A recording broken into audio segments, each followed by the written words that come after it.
पाणी आहे तर जीवन आहे अशी परिस्थिती असताना आता या पाण्याला शोधू कुठे असं राज्यातल्या अनेक भागात म्हणावं लागतंय।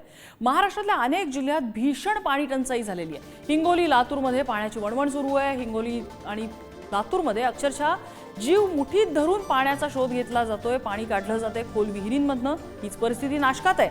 नाशिकच्या सिन्नरमध्ये दूषित पाणी प्यायची वेळ आलेली आहे। संभाजीनगरमध्ये पाण्याअभावी मोसंबीच्या बागेवर कुऱ्हाड चालवण्याची वेळ आली आहे। हंडाभर पाण्यासाठी हजारो मैल चालावं लागतंय।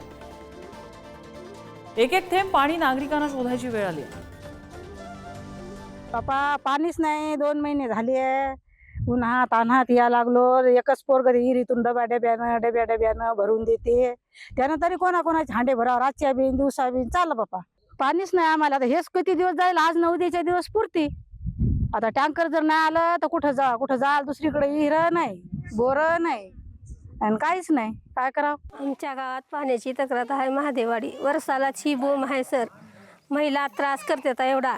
लहान लहान लेकरं घेऊन पाण्याला जावं लागते। लाडक्या बहिणीचे पैसे नाही दिले तर चालेल। मुख्यमंत्र्याला हीच विनंती आमची, फडणवीसला, ही आम्हाला पाणी कायमस्वरूपी पाहिजे महादेवाडीमध्ये। दोघी तिघी चौघीचा ग्रुप करावा लागते। दोघी जण विहिरीत उतरावं लागते, दोघी जण वरी राहावं लागते, मग पाणी घ्यावं लागते वरी। एक घागर काढायला आम्हाला 10 मिनिटं जातात, आणायला 10 मिनिटं जातात। असं आम्हाला दररोज 10 ते 15 घागरी पाणी आणावं लागते। काय पाण्याचा प्रश्न सुटावा, आम्हाला घरपोच पाणी यावं।